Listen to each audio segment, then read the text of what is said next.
Hello everyone, आशा है कि 24 जून को जो आपको होमवर्क दी गई थी आपने उसको कंप्लीट किया होगा। तो अगर आपने अपने होमवर्क को अच्छे तरीके से पढ़ लिया है तो आज की इस वीडियो को देखिए और टेस्ट लगाइए। अब बताइए कि कितना आप स्कोर कर पाते हैं। तो चलिए शुरू करते हैं। देखिए, फर्स्ट क्वेश्चन ये कह रहा है कि 1526 में बाबर ने किस वंश के शासक को परास्त कर मुगल साम्राज्य की नींव डाली थी। तो आपको पता है कि बाबर ने सबसे पहले मुगल साम्राज्य की नींव डाली थी पानीपत के प्रथम युद्ध में इब्राहिम लोदी को हराकर, और 1526 में इब्राहिम लोदी यानी लोदी वंश के शासक थे। ऑप्शन बी करेक्ट होगा। सेकेंड क्वेश्चन है कि मुगल बादशाह बाबर के संदर्भ में निम्नलिखित में से कौन सा कथन असत्य है। यहाँ पे बताइए कि कौन सा कथन असत्य है। पहला पॉइंट कह रहा है कि बाबर ने प्रसिद्ध तुगलमा नीति का प्रयोग सर्वप्रथम पानीपत के प्रथम युद्ध में किया था। बिल्कुल सही है। पानीपत का प्रथम युद्ध 21 अप्रैल 1526 को हुआ था। ये भी सही है। और थर्ड पॉइंट ये कह रहा है कि पानीपत के युद्ध में उन्होंने जीतने के पश्चात कलंदर की उपाधि को धारण किया था। ठीक है, तो यहाँ पे हम कह सकते हैं कि तीनों के तीनों पॉइंट सही है, कोई भी कथन गलत नहीं है। तो ऑप्शन हम किसे टिक करेंगे? ऑप्शन ई को। उपरोक्त में से कोई भी यहाँ पे गलत नहीं है। क्लियर। थर्ड क्वेश्चन देखिए, बाबर ने बादशाह की उपाधि कब धारण की? बाबर ने बादशाह की उपाधि को 1507 में धारण की थी। ऑप्शन बी करेक्ट होगा। क्वेश्चन नंबर 4 है कि भारत में कार्यपालिका का अध्यक्ष कौन होता है। तो आपको पता है फ्रेंड्स कि आर्टिकल 52 के अंतर्गत कहा जाता है कि भारत के राष्ट्रपति जो होंगे उन कार्यपालिका शक्ति राष्ट्रपति में निहित होंगी, यानी कि राइट आंसर क्या होगा? Option E. नेक्स्ट वन है कि राष्ट्रपति से संबंधित अनुच्छेद 58 बताइए कि किससे संबंधित है। अनुच्छेद 58 का संबंध राष्ट्रपति से संबंधित यहाँ पे किस विषय में है? तो अगर हम बात करें राष्ट्रपति के निर्वाचन की रीति, तो निर्वाचन की रीति आपको पता है कि 55 के अंतर्गत आता है। राष्ट्रपति की पदावधि की बात करें तो ये आर्टिकल 56 के अंतर्गत आता है। राष्ट्रपति की पद की योग्यताओं का संबंध 58 के अंतर्गत आता है, और उसी तरह से राष्ट्रपति पर महाभियोग 61 के अंतर्गत आता है। तो यहाँ पे 58 पूछा गया था, तो राष्ट्रपति की पद की योग्यता है। ऑप्शन सी बिल्कुल सही आंसर होगा। आगे बढ़ने से एक छोटा सा रिक्वेस्ट है, आपको पता ही है कि अगर आपको क्वेश्चन अच्छे लगे, वीडियो पसंद आए तो वीडियो को लाइक कर दीजिए, दोस्तों के साथ शेयर कर दीजिए, साथ ही साथ अपने इस ऑनलाइन स्टडी जोन के चैनल को सब्सक्राइब करके नोटिफिकेशन बेल को ऑन रखिए ताकि इस तरह की रोजाना एक न्यू वीडियोस आपको मिलती रहे। नेक्स्ट देखिए क्या है, निम्नलिखित में से कौन सा कथन राष्ट्रपति जो कि पावर ऑफ प्रेसिडेंट, ठीक है, राष्ट्रपति की जो शक्ति है पावर ऑफ प्रेसिडेंट के बारे में सही है। तो यहाँ पे बताइए कि कौन सा कथन सही होगा। पहला पॉइंट कह रहा है कि राष्ट्रपति की क्षमा शक्ति न्यायपालिका पर निर्भर है। देखिए ये पॉइंट्स गलत है, क्योंकि न्यायपालिका से हट करके राष्ट्रपति को कुछ शक्तियाँ दी गई हैं। तो यहाँ पे कह सकते हैं कि ये न्यायपालिका पर निर्भर नहीं करता, उनकी कुछ अपनी भी शक्ति है। तो ये पॉइंट तो गलत हो जाता है। सेकेंड पॉइंट है कि शक्ति का प्रयोग करते हुए राष्ट्रपति अपील की अदालत के रूप में नहीं बैठता है। ये बिल्कुल सही है। और थर्ड पॉइंट कह रहा है कि राष्ट्रपति की क्षमा शक्तियाँ भारतीय संविधान के अनुच्छेद 72 में स्पष्ट है, यानी राष्ट्रपति की जो क्षमादान की शक्ति है वो 72 के अंतर्गत बात की गई है। तो सेकंड और थर्ड यहाँ पे बिल्कुल सही है। तो केवल और केवल हम ऑप्शन सी को टिक करेंगे। 2 और 3, ठीक है, 2 और 3 यहाँ पे करेक्ट होगा। चलिए नेक्स्ट वन देखिए क्या, निम्न में से किसे राष्ट्रपति नियुक्त नहीं करता है। निम्न में से किसे राष्ट्रपति नियुक्त नहीं करते हैं। तो हम यहाँ पे कह सकते हैं कि यूपीएससी के अध्यक्ष की नियुक्ति भी करते हैं, भारत के महान्यायवादी की भी, और भारत के मुख्य चुनाव आयुक्त की भी। यहाँ पे तीनों के की नियुक्ति की जाती है। तो हम ऑप्शन किसे सेलेक्ट करेंगे? ऑप्शन ई को, यानी कि इनमें से ऐसा कोई नहीं है जिसकी नियुक्ति राष्ट्रपति नहीं करते हैं, सभी के द्वारा की जाती है। तो यहाँ पे ऑप्शन हम ई को टिक करेंगे। अगला प्रश्न क्या है, राष्ट्रपति के निर्वाचन में कौन भाग लेते हैं? One of the most important questions. राष्ट्रपति के निर्वाचक मंडल के संबंध में अनुच्छेद 54 में बात की गई है, ठीक है, 54-54 में बात की गई है। और इसके अंतर्गत आपको पता है फ्रेंड्स कि क्या क्या चीज़ें आती हैं, जैसे राज्य विधानसभा के सभी निर्वाचित सदस्य भाग लेंगे, दिल्ली और पांडुचेरी विधानसभा के निर्वाचित सदस्य भी भाग लेते हैं, लोकसभा और राज्यसभा यानी कि संसद के निर्वाचित सदस्य भाग लेते हैं, लेकिन विधान परिषद के सदस्य भाग नहीं लेते।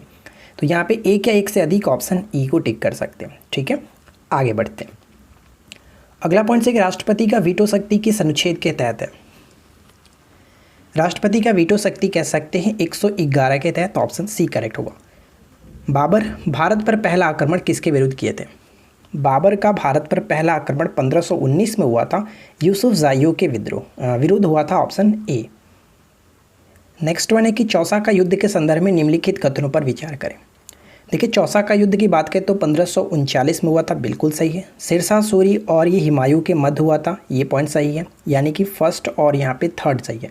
तो यहाँ पे कह सकते हैं कि ऑप्शन एक या एक से अधिक, ऑप्शन ई को सेलेक्ट करेंगे। देखिए बिलग्राम के युद्ध जो होता है इसको कनौज के युद्ध 1540 में हुआ था, उसको जाना जाता है, और ये भी युद्ध हुआ था शेरशाह हुमायूं के मध्य, ठीक है, तो ये ध्यान रखिएगा। फिलहाल यहाँ पे राइट आंसर हमारा ऑप्शन ई होगा। अगला प्रश्न है कि हुमायूं द्वारा लड़े गए 4 युद्धों का क्रम क्या है।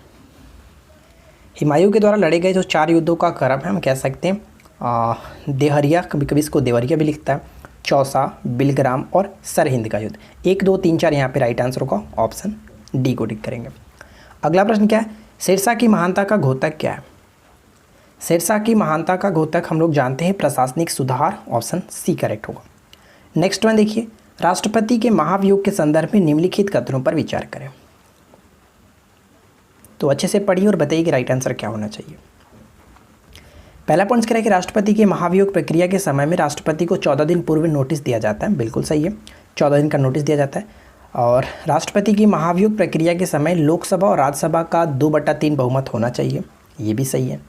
राष्ट्रपति पर महाभियोग के संबंध में आर्टिकल 61 होता है, ना कि 63, तो फर्स्ट और सेकंड यहाँ पे सही होगा, सी को ऑप्शन यहाँ पे डी को टिक कर सकते, ऑप्शन डी को टिक कर सकते हैं, यानी ऑप्शन 4। अगला प्रश्न देखिए, राष्ट्रपति अपने क्षमादान शक्ति का प्रयोग निम्न में से किस प्रकार के दंड के मामले में कर सकता है। तो क्षमादान शक्ति का प्रयोग वह मृत्यु दंड के रूप में भी, सैनिक अदालत द्वारा किए गए दंड के रूप में भी, ऐसे मामलों में दिए गए दंड पर जो कि संघीय न्यायपालिका के क्षेत्राधिकार के अंतर्गत आते हैं। तो हम यहाँ पे कह सकते हैं फ्रेंड्स कि राइट आंसर जो हमारा होगा ऑप्शन ई होगा। तीनों के तीनों पॉइंट्स यहाँ पे सही है, ठीक है, एक या एक से अधिक, ऑप्शन ई को टिक करेंगे। अगला प्रश्न देखिए, भारत के राष्ट्रपति ने जिस एकमात्र मामले में वीटो शक्ति का प्रयोग किया था वह कौन सा है। वीटो शक्ति का प्रयोग किया गया था भारतीय डाकघर यानी कि संशोधन अधिनियम, ऑप्शन सी करेक्ट है। अगला प्रश्न है कि राष्ट्रपति संविधान के किस अनुच्छेद के तहत भारत के मुख्य न्यायाधीश के समक्ष शपथ ग्रहण करते हैं। यानी राष्ट्रपति जो होते हैं वो मुख्य न्यायाधीश के समक्ष शपथ ग्रहण जो करते हैं, तो ये आर्टिकल 60 में बात की गई है, ऑप्शन हम बी को टिक कर सकते हैं। राष्ट्रपति के त्यागपत्र की सूचना उपराष्ट्रपति किसको देता है। राष्ट्रपति की त्यागपत्र जो है उपराष्ट्रपति किसे देता है। राष्ट्रपति अपना त्यागपत्र उपराष्ट्रपति को देंगे और ये तत्काल सूचना जाकर के लोकसभा अध्यक्ष को देते हैं, ऑप्शन सी। अगला पॉइंट्स, अफ्रीका महाद्वीप में प्रवाहित होने वाली सबसे लंबी नदी कौन सी है। अफ्रीका महाद्वीप में प्रवाहित होने वाली सबसे लंबी नदी नील नदी होता है, ऑप्शन बी को टिक करेंगे। अगला पॉइंट्स कि हुमायूं नामा किसने लिखा था। ये क्वेश्चन बहुत बार रिपीट हुआ है। हुमायूं नामा के लेखक कह सकते हैं Gulbadan Begum, option A will be right answer. अगला प्रश्न देखिए, अफ्रीका महाद्वीप का सर्वोच्च पर्वत शिखर कौन सा है। अफ्रीका महाद्वीप का सर्वोच्च पर्वत शिखर के रूप में हम लोग किसे जानते हैं, mount Kilimanjaro. Right answer will be option C, mount Kilimanjaro. क्षेत्रफल की दृष्टि से एशिया के बाद दूसरा सबसे बड़ा महाद्वीप कौन सा है। क्षेत्रफल की दृष्टि से एशिया के बाद दूसरा सबसे बड़ा महाद्वीप के रूप में हम लोग अफ्रीका को जानते हैं, यहाँ पे ऑप्शन ए बिल्कुल सही होगा। नेक्स्ट क्वेश्चन है कि किस महाद्वीप में कर्क, मकर और विषुवत तीनों रेखाएं गुजरती हैं। और एकमात्र ऐसा महाद्वीप है जिससे ये तीनों रेखाएं होकर के गुजरती है, तो राइट आंसर यहाँ पे हो जाएगा अफ्रीका, यानी कि इनमें से कोई नहीं, ठीक है, उपरोक्त में से कोई नहीं, ऑप्शन ई। अफ्रीका के उत्तर पूर्व के त्रिभुजाकार हिस्से को क्या कहा जाता है। अफ्रीका के उत्तर पूर्व के त्रिभुजाकार हिस्से को हम लोग हॉर्न ऑफ अफ्रीका के नाम से जानते हैं, C will be correct answer. Next question देखिए कि निश्चित ताप पर किसी गैस के द्रव्यमान का दाब उसके आयतन के व्युत्क्रमानुपाती होता है। यह नियम किसका है। यह नियम किसका है, तो हम ये कह सकते हैं कि यह नियम जो है वो बॉयल का नियम है, ऑप्शन ए करेक्ट होगा, बॉयल का नियम। नेक्स्ट प्रश्न है कि निम्न कथनों में से कौन सही है। पहला पॉइंट है कि किसी गैस की विसरण दर निर्भर करती है उसके अणु भार पर, क्या ये सही है, बिल्कुल सही है। आदर्श गैस का समीकरण क्या होता है, पी वी बराबर nRT, ये भी सही है। किसी ताप पर सभी गैसों का आयतन शून्य होता है, यानी कि किस ताप पर सभी गैसों का आयतन शून्य होता है, तो 273 डिग्री सेल्सियस कह सकते हैं, तो ये भी बिल्कुल सही है। एक्चुअली यहाँ पे देखिए होना चाहिए था कि 273.15, लेकिन अगर हम एक तरफ से देखें तो ये भी बिल्कुल सही है। तो ऑप्शंस अगर हम यहाँ पे देखें तो 1/1 और 2 दोनों भी सही है और 1, 2, 3 भी सही है। तो फ्रेंड्स यहाँ पे थोड़ा सा अगर हम यहाँ पे देखें, जैसे कि परम शून्य ताप जो होता है वो क्या होता है, परम शून्य ताप 273.15 होता है, तो यहाँ पे उस कंडीशन में देखें तो राइट आंसर हमारा ऑप्शन 1 और 2 को टिक कर सकते हैं। बाकी आप बताइएगा क्या आपके अकॉर्डिंग क्या होना चाहिए। तो फिलहाल यहाँ पे हम ऑप्शन ए को टिक करेंगे, 1 और 2, ठीक है। तो ये आपको ध्यान रखना है, यहाँ पे एक्चुअली होना चाहिए था 273.15। चलिए आगे बढ़ते हैं। फिलहाल राइट आंसर 1 और 2 होगा। अगला प्रश्न है कि निम्न में से कौन असत्य है? निम्न में से कौन असत्य है? पहला पॉइंट है कि आदर्श गैस की ऊर्जा किस पर निर्भर करती है? तो अणुओं की संख्या पर निर्भर करती है। गैसों के विसरण के नियम किसने प्रतिपादित किया था? तो ग्राहम ने प्रतिपादित किया था। सामान्य ताप और दाब पर 22 ग्राम किसी गैस के अणु का आयतन कितना होता है? 22.4 लीटर। ये भी सही है। तो तीनों के तीनों पॉइंट्स यहाँ पे सही होने की वजह से ऑप्शन ई करेक्ट होगा, एक या एक से अधिक। ठीक है, चलिए आगे बढ़ते हैं। अगला पॉइंट है कि वनस्पति शास्त्र का जनक किसे माना जाता है? वनस्पति शास्त्र के जनक के रूप में किसे जाना जाता है? ऑप्शन ए यानी कि थियोफ्रेस्टस। ठीक है, थियोफ्रेस्टस ऑप्शन ए करेक्ट होगा। अगला पॉइंट कि जिन पौधों पर बीज बनते हैं किंतु पुष्प नहीं लगते क्या कहलाते हैं? जिन पौधों पर बीज बनते हैं परंतु पुष्प नहीं लगते हैं उन्हें हम लोग किस नाम से जानते हैं? अनावृतबीजी। ठीक है, एंजियोस्पर्म जिसको कहते हैं अनावृतबीजी। अगला पॉइंट्स क्या है? जो जीवाणु आकार में सबसे छोटे होते हैं क्या कहलाते हैं? जो जीवाणु आकार में सबसे छोटे होते हैं क्या कहलाते हैं? तो उनको हम लोग गुलाड़ू कहते हैं। ऑप्शन ए करेक्ट होगा। एक्चुअली अगर नॉर्मली हम बात करें कि जीवाणु का आकार कैसा होता है तो छड़नुमा होता है। ठीक है, ये ध्यान रखिएगा। नेक्स्ट क्वेश्चन क्या कह रहा है कि एक गोल जीवाणु कहलाता है। एक गोल जीवाणु क्या कहलाता है? तो इसको हम लोग कोकस कहते हैं। गोल जीवाणु को कोकस, यानी कि जैसे कि आपको बताया गया था कि जीवाणु को आकार के आकार पर अलग अलग भागों में बांटा गया, अलग अलग प्रकार के होते हैं। अगला पॉइंट्स की ब्रायोफाइटा के जो है ब्रायोफाइटा किसके बीच जोड़ने वाली कड़ी के रूप में कार्य करते हैं? मैंने आज ही इसके बारे में नोट्स प्रोवाइड करा था। ब्रायोफाइटा, टेरिडोफाइटा ये क्या होता है इसके बारे में नोट्स आपको दिया गया था। तो देखिए ब्रायोफाइटा जो वो थैलोफाइटा और टेरिडोफाइटा के बीच का एक कड़ी के रूप में कार्य करता है। ऑप्शन हम यहाँ पे ए को टिक कर सकते हैं। अगला पॉइंट्स क्या है कि गेहूँ, मक्का, चावल, बांस, गन्ना, ज्वार, बाजरा, जौ, जई आदि किस वंश से संबंधित है? ये सभी के सभी किस वंश के अंतर्गत आता है? ग्रेमनेसी। ठीक है, ग्रेमनेसी यहाँ पे ऑप्शन सी को टिक करेंगे, ग्रेमनेसी से अंतर्गत। जिम्नोस्पर्म का आर्थिक महत्व क्या है? जिम्नोस्पर्म का आर्थिक महत्व क्या है? तो ऑप्शन हम यहाँ पे टिक करेंगे जिम्नोस्पर्म। देखिए एक्चुअली बात करें तो जिम्नोस्पर्म का होता है भोजन के रूप में भी, वसीय तेल के रूप में भी, रेजिन के रूप में भी।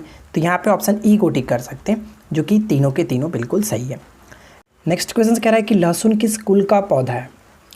लहसुन किस कुल का पौधा है? तो लिलिएसी कुल का पौधा है। Option A will be correct answer. Next question की मगध के किस परवर्ती गुप्त शासक ने अश्वमेघ यज्ञ का आयोजन किया था? अश्वमेघ यज्ञ का आयोजन किया गया था। राइट आंसर क्या होगा? आदित्य सेन। ठीक है, आदित्य सेन यहाँ पे करेक्ट आंसर है। ध्यान दीजिए फ्रेंड्स, अगर हम बात करें आदित्य सेन तो देखिए सबसे पहले बात कर लेते हैं कि परवर्ती गुप्त शासकों का क्रम क्या रहा था। जैसे कि सबसे पहले बात करें तो कुमार गुप्त थे, उसके बाद हर्षगुप्त, जीवित गुप्त, फिर उसके बाद कुमार गुप्त है, फिर दामोदर गुप्त है, महासेन गुप्त है, उसके बाद देवगुप्त है, फिर उसके बाद माधव गुप्त और लास्ट में हम कह सकते हैं आदित्य सेन। ये है जो कि परवर्ती गुप्त ज्ञात शासक हैं, तो इनको आप इस तरह से याद रखेंगे। नेक्स्ट क्वेश्चन है कि मगध के किस परवर्ती गुप्त शासक को असंख्य शत्रुओं का विजेता कहा गया? असंख्य शत्रुओं का विजेता कहा गया। तो यहाँ पे राइट आंसर होगा ऑप्शन ए, कुमार गुप्त को असंख्य शत्रुओं के विजेता के रूप में जाना जाता है। मगध के परवर्ती गुप्त शासकों का सही क्रम क्या है? तो मैंने आपको जस्ट अभी थोड़ा सा ऊपर में हिंट दिया था। तो सबसे पहले कुमार गुप्त आते हैं, उसके बाद हर्षगुप्त, थर्ड नंबर पे जीवित गुप्त, चौथे नंबर पे कुमार गुप्त और पाँचवें नंबर पे दामोदर गुप्त। यहाँ पे राइट आंसर होगा 1 2 3 4 5। ठीक है, तो ये आपको याद रखना है। चलिए अगला क्वेश्चन देखिए, मगध के किस परवर्ती गुप्त शासक के बारे में कहा गया है कि उसने समुद्र तट तथा हिमालय के शत्रुओं को जीता था? समुद्र तट तथा हिमालय के शत्रुओं को जीता था, किसके बारे में ये कहा गया? जीवित गुप्त के बारे में कहा गया। ऑप्शन डी करेक्ट है। आज के इस वीडियो का आखिरी प्रश्न ये बनता है कि हर्षवर्धन ने किसे मगध के क्षेत्र में अपना प्रतिनिधि बनाया था? हर्षवर्धन ने किसे मगध के क्षेत्र में अपना प्रतिनिधि बनाया था? तो ये हो जाते हैं माधव गुप्त। ऑप्शन डी बिल्कुल करेक्ट आंसर है। तो फ्रेंड्स उम्मीद करते हैं कि 40 में से आपने काफ़ी अच्छी स्कोरिंग की होगी। नीचे कमेंट्स करके जरूर बताएगा कि आपने आउट ऑफ 40 से कितना स्कोर किया। वीडियो कैसा लगा कमेंट्स करके जरूर बताएं। वीडियो में कोई प्रॉब्लम हो तो नीचे कमेंट्स करके अच्छे से एक्सप्लेन कीजिए, ताकि हम उसके बारे में अच्छे तरीके से अपने बाकी फ्रेंड्स को भी बता सकें। आपका कमेंट पिन कर देंगे ताकि सभी लोग उसके बारे में जान जाएँ। तो देखिए फ्रेंड्स, अगर आपको वीडियो पसंद आया हो ना तो प्लीज़ वीडियो को लाइक ज़रूर करें, अपने दोस्तों के साथ शेयर करें।